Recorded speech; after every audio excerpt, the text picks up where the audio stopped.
ও গিন্নি, গিন্নি গো, আমি চললুম। বলি, পিসির বাড়ি না গেলে হতো না বুঝি? না গো, ভাইপো আজ কদিন ধরে আমাকে যেতে বলেছে। যাই, একবার ঘুরে আসি। তা তোমাকেও তো যেতে বললুম, আর তুমি তো রাজি হলে না। হ্যাঁ, আমার বুঝি আর সংসার নেই তো, আমি লোকের বাড়ি গিয়ে এখন ঘুরে ঘুরে বেড়াই আর কি।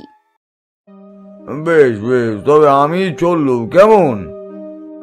বেশ, সাবধানে যাও, তবে পরশুর মধ্যে ফিরে এসো যেন। আচ্ছা আচ্ছা, বেশ।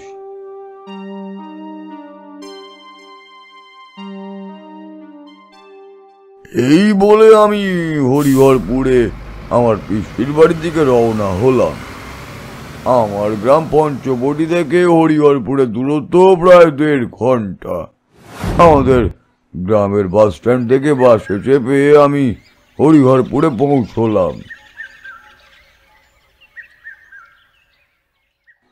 বাস থেকে নেমে খানিক পথ হাঁটতেই পিসির বাড়ির দরজায় গিয়ে কড়া নেড়ে বলতে থাকলো, পিসি, ও পিসি, এই কই গো তুমি? দেখো কে এইছে। আরে কাকা, তুমি? কতদিন পরে! ঠাম্মা, ও ঠাম্মা, দেখো কে এসেছে। আরে সুভাষ যে, আয় বাবা আয়, ঘরে আয়। আজ এতদিন পরে বুঝি আমাদেরকে তোর মনে পড়লো? না পিসি, গ্রামে এত কাজের চাপ আর আশা হয়ে ওঠে না। তা আমি নাই এলাম, তোমরাও তো একবার যেতে পারতে নাকি? হ্যাঁ, আমি তো বাবার ঠাম্মাকে কতবার বলেছি আমাকে কাকু বাড়ি নিয়ে চলো, কিন্তু আমাকে কেউই নিয়ে গেল না। আচ্ছা, এবার তাহলে তোকে আমি আমার সঙ্গেই নিয়ে যাব, কেমন? ঠিক আছে ঠিক আছে রে, সে হবে খন। হায় বাবা হায়, এখন ভেতরে এসে বস দিকি।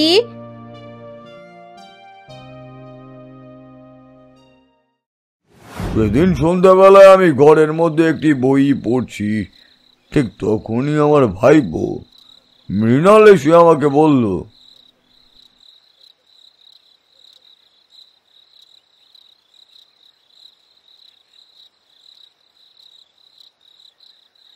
কাকা, ও কাকা, একটা গল্প বলো না, তোমার মুখে কতদিন গল্প শুনিনি। গল্প শুনবি? তা কি গল্প শুনবি বল দেখিনি। তুমি যা বলবে তাই।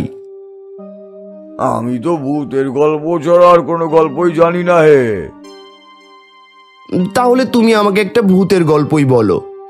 তুই ভয় পাবি না? না না, ভয় কেন পাবো, তুমি তো আছো। তবে শোন। কি ব্যাপার, ভাইপোকে একা একা গল্প বলা হচ্ছে? আমাকেও বল দেখি, একটু শুনি। আরে পিসি, এসো এসো। আসলেই বছর 2 আগে একটা ঘটনা ঘটেছিল, সেই গল্পটাই। কি ঘটনা রে সুভাষ? শোনো না তবে। সেবার আমাদের গ্রামে এক বুড়ো, মানে রতন বাবু মারা যান। তখন প্রায় ওই রাত 2টো। আমি আর ময়না দুজনেই ঘুমে বিভোর। এমন সময় দরজায় কে যেন কড়া নেড়ে ডাকতে থাকলো, সুভাষ দা, ও সুভাষ দা, সুভাষ দা। আরে এই রাতের বেলা আবার কে এলো? দরজা খুলে দেখতে পেলাম রতন বাবুর ছেলে রাম। কিরে রাম, তুই এই এত রাতের বেলা?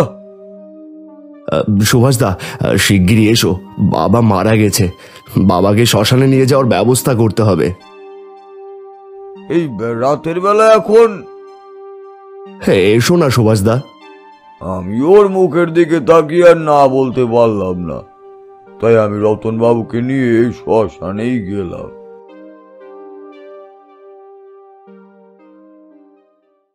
আমরা মোট 4 জন গেছিলাম। শ্মশানের সব কাজ মিটলো যখন, তখন ঘড়ির কাঁটায় প্রায় ওই 3:45 বাজে। সুভাষদা, আমি বাড়ি গেলাম। আমি আর সহ্য করতে পারছি না। বাবার দেহের এই আগুন আমি দেখতে পারছি না। বাড়ি গিয়ে আমি মাকে সামলাই। আচ্ছা বেশ, যা। আমিও আর কি বলবো, তাই ওকে আর আটকাতে পারলাম না। ওরা যে 3 জন ছিল সকলেই বাড়ি চলে গেল। আমি শুধুমাত্র একা শ্মশানে রইলাম। দেহ না পোড়া অবধি তো আর আমি যেতেও পারলাম না বাড়ি। তখন দাহ প্রায় হয়েই গেছে। এমন সময়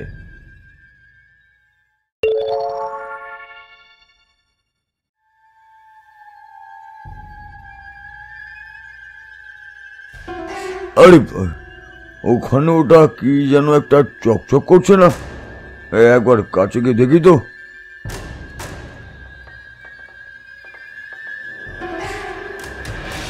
আমি 1 পা 2 পা করে কাছে যেতেই দেখতে পারলাম একটা নতুন পেতলের কলসি। আরে এটা যে পিতলের কলসি, কি সুন্দর! না, এটা আমি বাড়ি নিয়ে যাব। তখন আমার মাথায় কি হয়েছিল তা আমি নিজেও জানি না।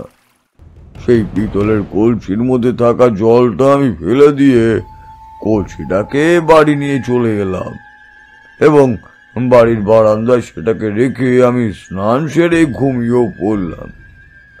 সেদিন রাতে আর তেমন কোনো অসুবিধাই হলো না। কিন্তু পরের দিন সন্ধ্যাবেলা আমি যখন কাজ থেকে ফিরছি, আমার মনে হলো ওখানে মনে হচ্ছে কেউ একটা দাঁড়িয়ে রয়েছে, কিন্তু এই ভর সন্ধ্যাবেলায় পথ দিয়ে তো কেউই যাবে না। কিছুটা এগিয়ে যেতেই আমি দেখতে পেলাম একজন লোক বসে রয়েছে মাটিতে। এই কে আপনি? আর এখানে এইভাবে? পরনে তার সাদা ধুতি, চুলগুলো বাঁকা বাঁকা। আমি তাকে জিজ্ঞেস করতেই সে তার ভয়ঙ্কর একটা রূপ নিয়ে তাকালো আমার দিকে। তার পুরো মুখটাই হাত পোড়া, মাংসগুলো কেমন যেন ঝলছে ঝলছে পড়ছে।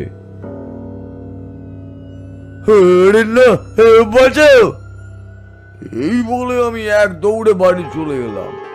কিন্তু সেদিন রাতের বেলা আমি আর ময়না ঘুমাচ্ছি, ঠিক এমন সময় মনে হলো কেউ যেন আমাদের ঘরের উপর দিয়ে দৌড়ে বেড়াচ্ছে। কি এসব কি হচ্ছে? সাথে সাথে আমার গাটা অনেক ভারী হয়ে গেল, সাথে চোখগুলোও যেন লাল হয়ে গেল। কি ছেড়ে তো শব্দ? কে দৌড়াচ্ছে? ওগো ওগো, তোমার কি হলো? তুমি এমন কেন করছো? আরে তো শব্দ কোথা থেকে আসছে? মনে হচ্ছে যেন ছাদটা এক্ষুনি ভেঙে মাথার উপরে পড়বে। কি হচ্ছে এসব?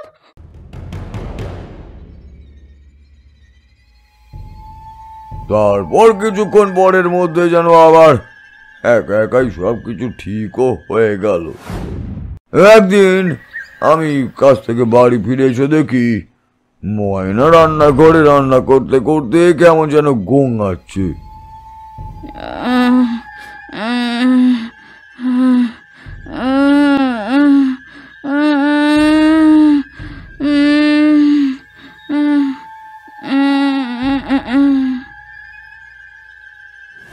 আমি কিছুটা সামনের দিকে এগিয়ে যেতেই দেখলাম ময়নার হাতে সেই পিতলের কলসিটা। ওটা নিয়ে নিজের বুকের মধ্যে জড়িয়ে সে কেমন যেন করছে, আর চুলগুলো সামনের দিকে এলিয়েও রয়েছে।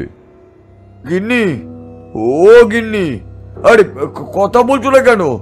তুমি এমনই ভাব করছো কেন?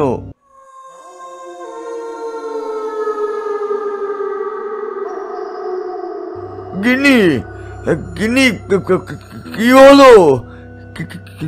কে তুমি? ময়না আমার দিকে এগিয়ে এসে আমার গলাটা টিপে ধরলো।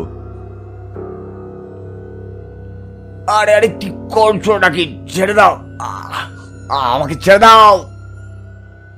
তোকে আমি কিছুতেই ছাড়বো না। তুই আমাকে বয়ে এনেছিস আমার জায়গা থেকে, আমি তোকে ছাড়বো না, ছাড়বো না তোকে। ময়না আমার গলা টিপে উঁচু করে ধরে আমায় এক ধাক্কায় ছুঁড়ে ফেলে দিল। তখন যেন ওর গায়ে 100টা মানুষের শক্তি। আমি কি করব বুঝতে না পেরে আমাদের গ্রামের হিজল তান্ত্রিকের কাছে ছুটে গেলাম। বাবা, ও বাবা, তুমি আমাকে বাঁচাও। কেন রে, কি হয়েছে তোর? তারপর আমি সব কথা তান্ত্রিক বাবাকে খুলে বললাম। তুই আর তোর বউ বেঁচে আছিস, এই তোদের ভাগ্য ভালো। তুই শ্মশান থেকে ওই মরার পিতলের কলসি কুড়িয়ে এনে তাকে শুদ্ধ না করে ঘরে তুলেছিস। ওরে, তোর সাথে তো মরা এসেছে রে, মরা। তুই যে মরাকে এনে তোর বাড়িতে ঠাঁই দিয়েছিস। কি বলছেন কি বাবা? হ্যাঁ, আমি ঠিকই বলছি। তোদের পাড়ার ওই রতনকেই তুই তোর বাড়িতে এনে ঠাঁই দিয়েছিস।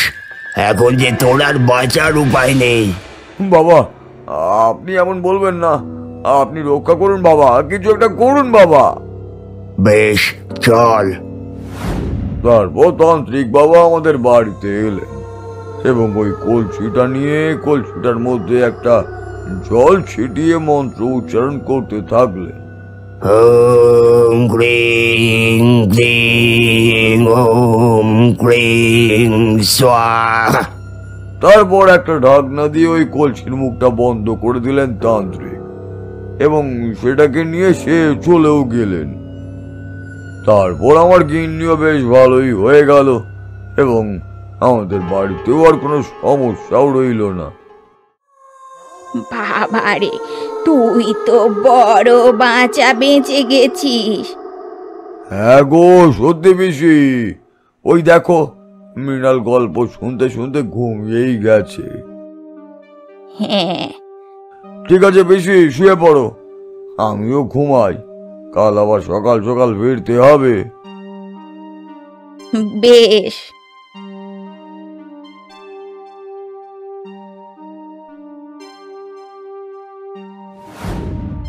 তারপরের দিন সকালবেলা আমি পিসির বাড়ি থেকে আবার গ্রামে ফিরে এলাম।